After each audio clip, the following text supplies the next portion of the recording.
हम लोग जो है पिछली क्लास में क्या किए थे?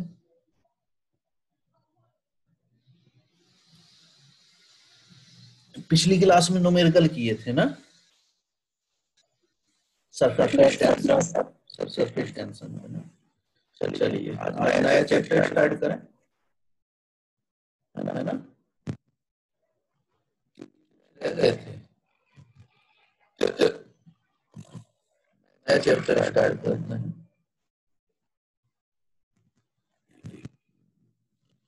Kinetic of gases. Kinetic of gases.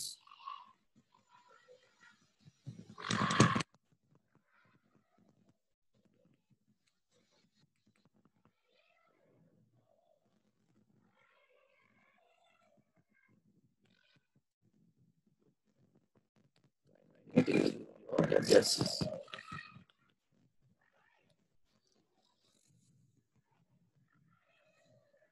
Chapter नया चैप्टर है।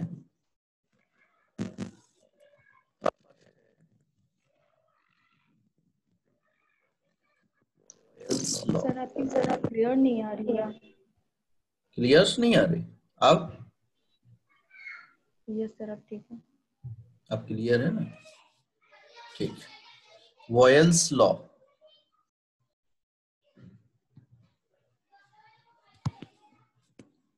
Vials law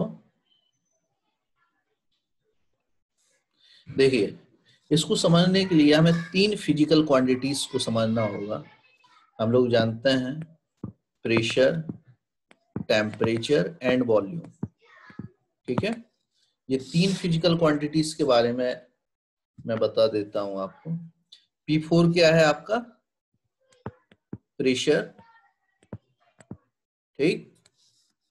T4 temperature and V4 volume. ठीक है, हम यहाँ पे गैसियस लॉ में थ्री लॉस की स्टडी करेंगे, vials, Charles and gas law. ठीक है, तो या लॉ ऑफ प्रेशर भी बोलते हैं उसको। लॉ ऑफ प्रेशर यानी कि तीन में से दो के बीच में रिलेशन होगा और एक कांस्टेंट होगा। जैसे अगर हम लोग बात करें वॉयल्स लॉ की, तो इन्होंने क्या कहा, एकदम सिंपल सा स्टेटमेंट, एट एसटीपी। आप लिखेंगे at STP, standard temperature and pressure, volume of a given mass of gas at constant temperature is inversely proportional to its pressure, है ना? At STP आप कह सकते हो, at STP the pressure is inversely proportional to the volume of a gas at constant temperature.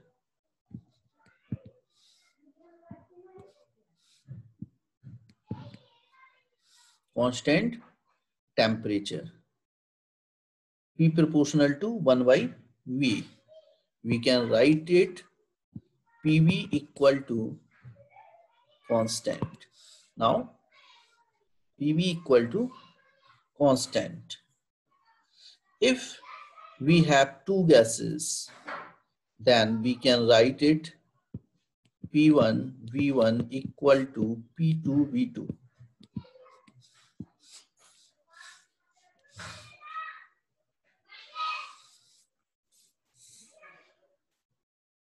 Note कर लीजिए, ये statement आप पूरा लिखेंगे।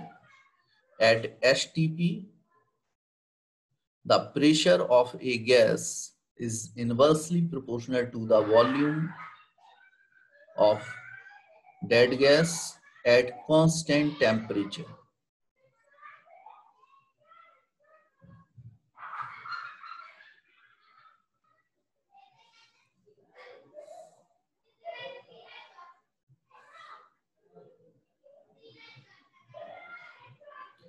जब भी इनवर्सली का ग्राफ है, अगर हम ये एक चार्ट होता है मोलियर चार्ट, जब हम उसमें ग्राफ देखते हैं between the pressure and volume, तो प्रेशर को हम लोग वर्टिकल लेते हैं, वॉल्यूम को हम लोग हॉरिजेंटल लेते हैं, तो कुछ इस टाइप की लाइंस को हम लोग शो करते हैं वहां पे। तो ये सारी की सारी जो लाइंस होती हैं, this is the T1, this is the T2। Inversely proportional का ग्राफ है, नेगेटिव में बनेगा आपका।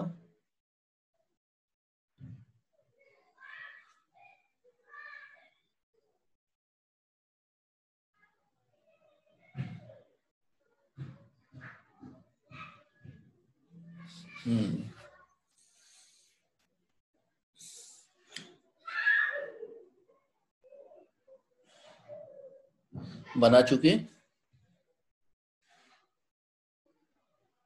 Yes sir. तीनों लोग? Yes sir. Okay.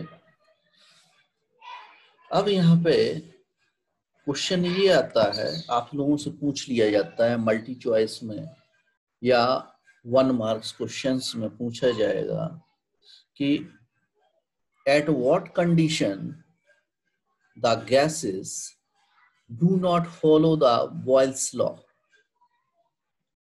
At what condition the gases do not follow the Boyle's law? तो किस कंडीशन में बॉयल्स लॉ को फॉलो नहीं किया जाएगा, ये क्वेश्चन लिखना आप लोग। एट व्हाट कंडीशन, क्वेश्चन करके लिख लो, at what condition gases do not follow the Boyle's law, do not follow this law,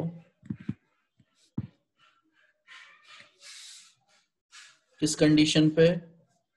इसका आंसर होगा आपका, हमेशा याद रखिएगा, eight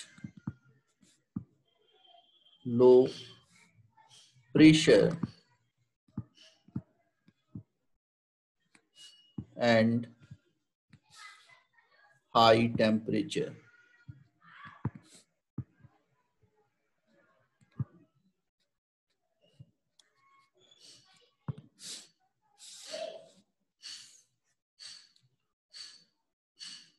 At low pressure and high temperature.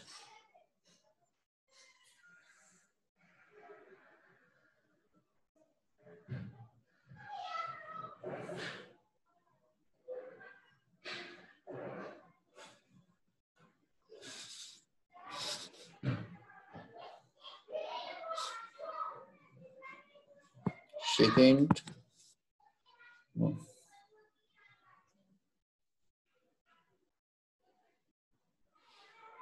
और इस ग्राफ में एक चीज और देख लें, अगर ये भी पूछ सकता है, इस टाइप का ये वाला ग्राफ आपको दिया जा सकता है और पूछ सकता है कौन सा टेम्परेचर इसमें जो है ज्यादा है, कौन सा टेम्परेचर कम है। तो हमेशा याद रखिए T1 is greater than T2।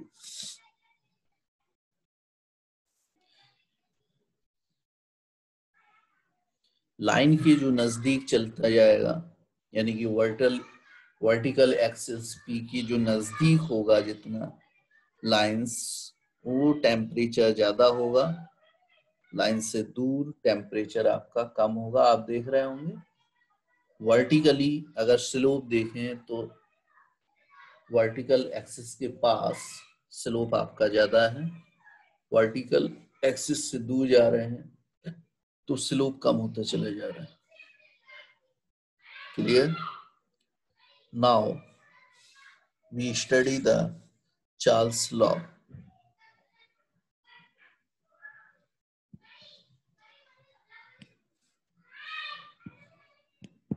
Charles law.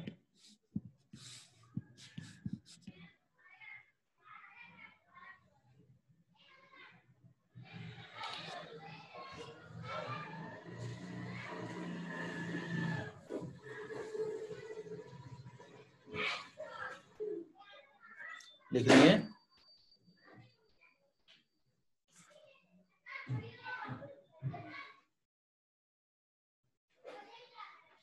इसमें क्या होता है, आपका प्रेशर कांस्टेंट होता है ना, यानी कि एट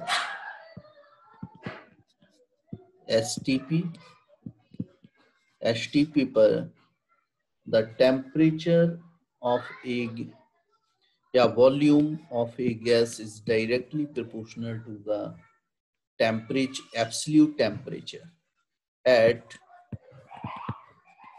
constant pressure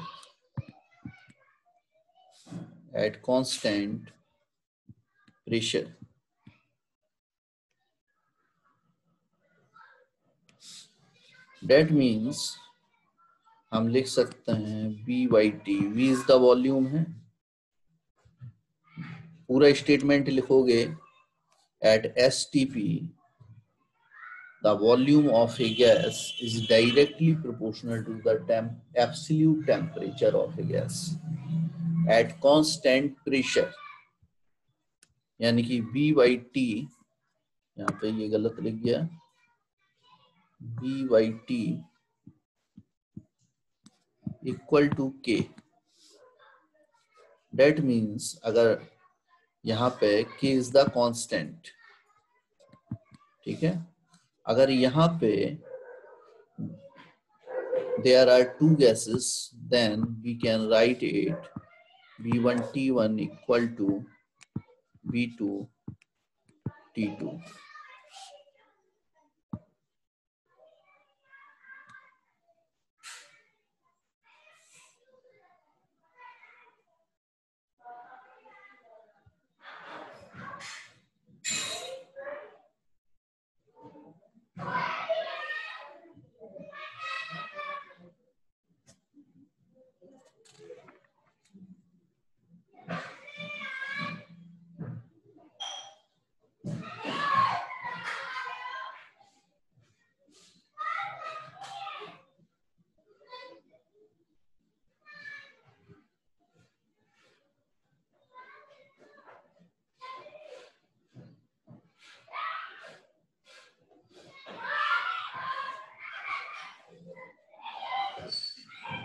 हो गया? Yes sir. ओके, वॉल्यूम की टर्म में एक फॉर्मूला होता है, वो भी चार्ल्स लॉ को डिफाइन करता है, जैसे VT equal to V0 1 plus TY 273।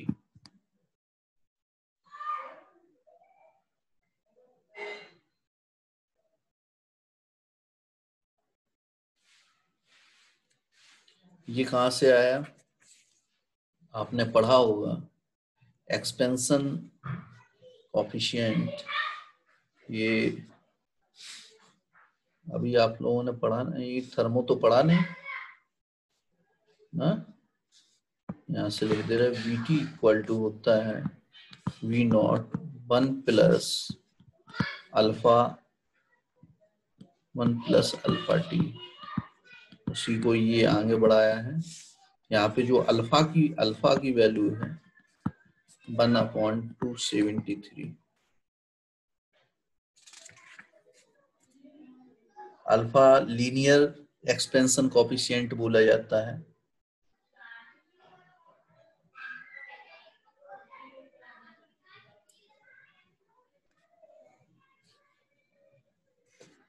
ये अल्फा आपका वॉल्यूम के टर्म में है, तो इसको लिख सकते हो वॉल्यूम कोफिशिएंट।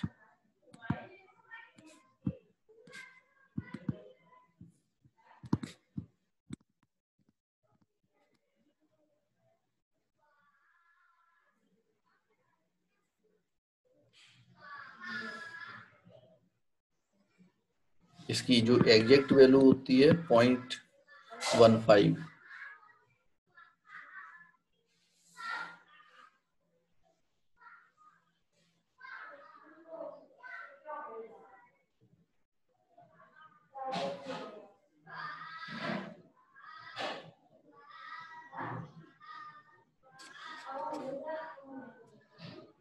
यानी कि हम कह सकते हैं इससे at constant pressure,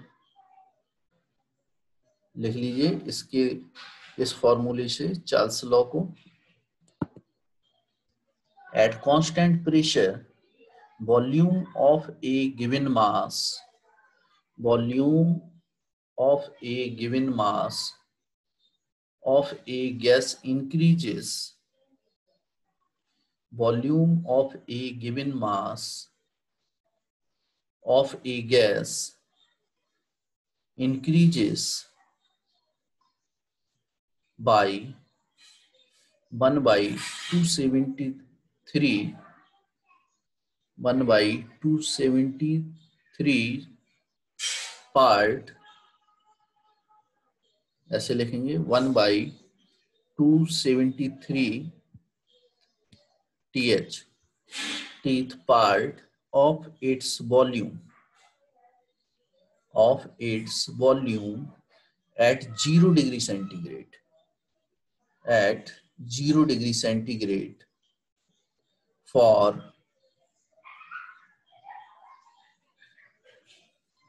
1 rise in temperature, 1 degree centigrade rise in temperature, for 1 degree centigrade rise in temperature, इसको भी चार्ल्स लॉ कहते हैं।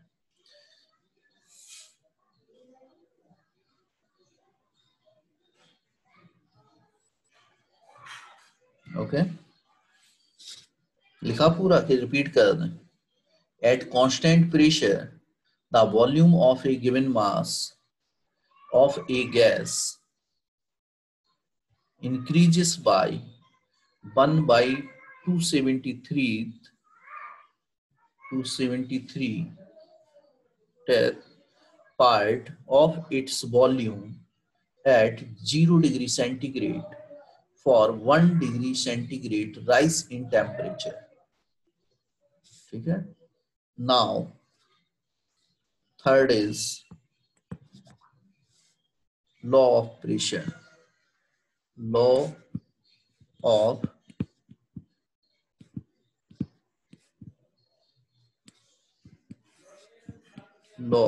pressure.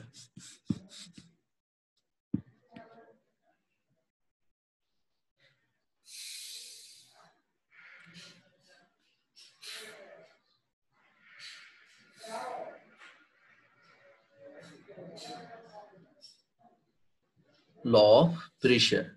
अब देखिए, एक बार आपने टेम्परेचर को कांस्टेंट कर दिया, दूसरी बार प्रेशर को कांस्टेंट कर दिया, अब तीसरी बार में क्या बचा?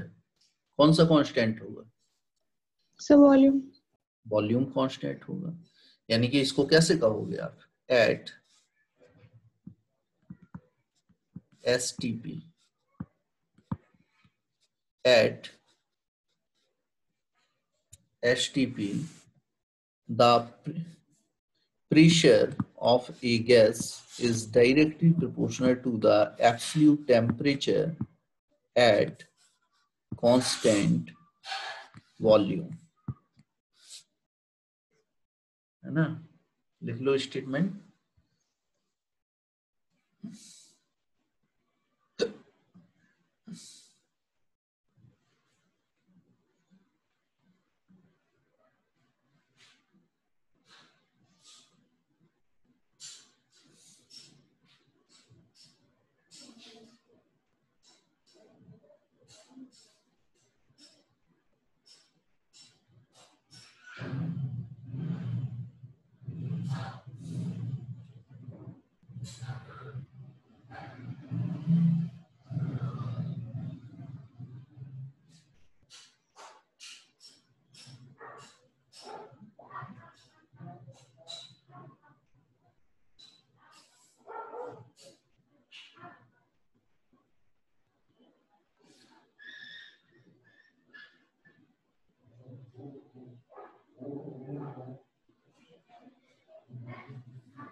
हो गया? Yes sir. कंप्लीट लिखा पूरा? यस सर, पूरा लिखा। ठीक है। और जैसे हमने वॉल्यूम को वहां पे लिखा था वैसे ही यहाँ पे प्रेशर के टर्म में भी लिख सकते हैं। Pt equal to P naught 1 plus beta T, 1 plus beta T. Beta is called pressure coefficient, pressure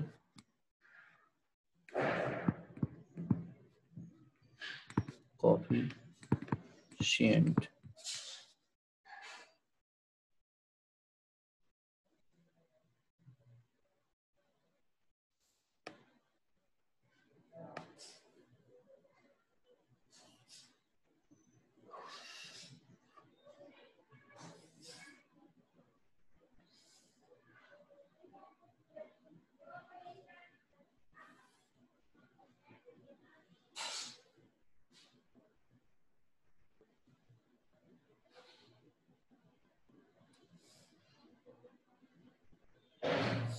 इसमें भी सेम चीज होता है।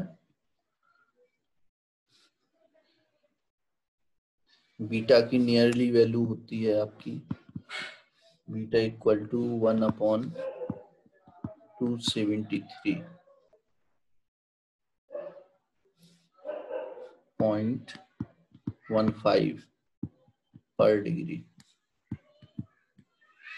सेंटीग्रेड। यानी कि हम लोग लिख सकते हैं एट कांस्टेंट वॉल्यूम, लिख लीजिए at constant volume the pressure of a given mass, the pressure of a given mass of a gas increases by 1/273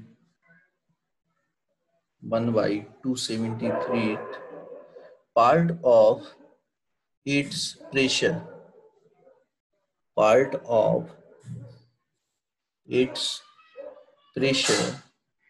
at 0 degree centigrade. 0 degree centigrade for 1 degree centigrade rise in temperature.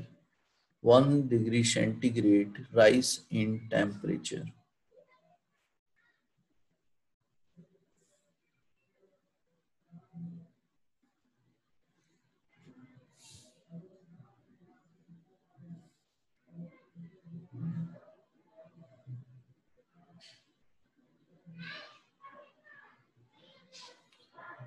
इसी को law of pressure कहते हैं। अगर हम ऊपर से इसको लिखेंगे तो कुछ इस टाइप से लिख सकते हैं Pt equal to P naught 1 plus beta की वैल्यू 1/273 टी।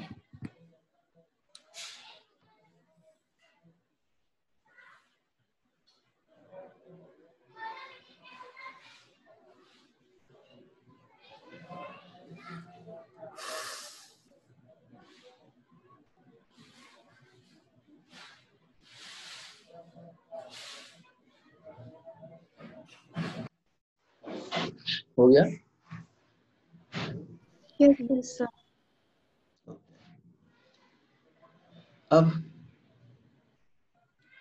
स्केल्स पे बात कर लेते हैं हम लोग। एब्सोल्यूट जीरो क्या होता है? जैसे कई जगह आपने देखा होगा आफ्टर 10 मिनट्स ये कट होगा, ठीक है, फिर से रिज्वाइन करना। क्या है? Absolute zero. एब्सोल्यूट जीरो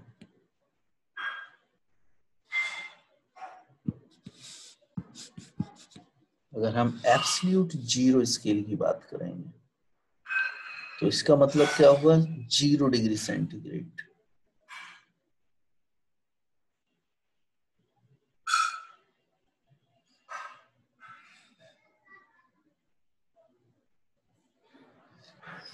ठीक है, 0 डिग्री सेंटीग्रेड आपका केल्विन एब्सोल्यूट टेम्परेचर स्केल की अगर हम बात करेंगे तो आपको पता होगा -273 केल्विन की ये बराबर होता है।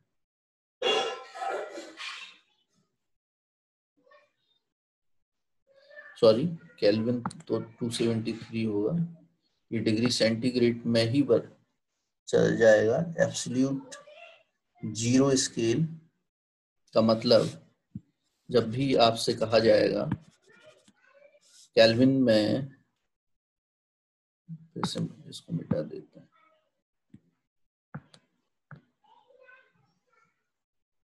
अगर हम जो है किसी भी मटेरियल गैस को कूल करते हैं और वो कूल करते करते अगर गैस का वॉल्यूम 0 हो जाता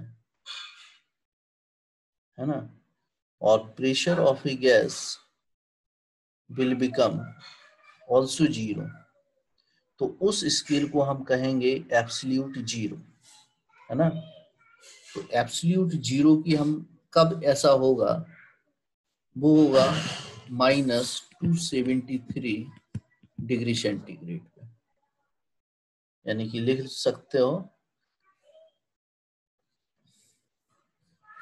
if we cool a gas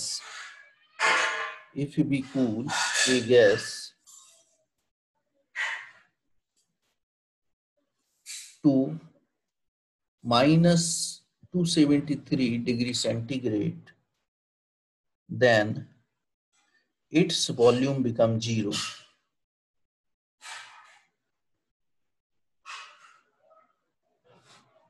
or the pressure of a gas become 0. This temperature, that means -273 degree centigrade, is called absolute zero.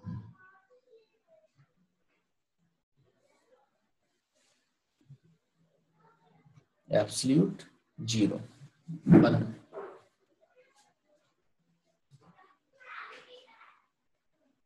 Hello hello, हाँ हाँ हाँ हाँ।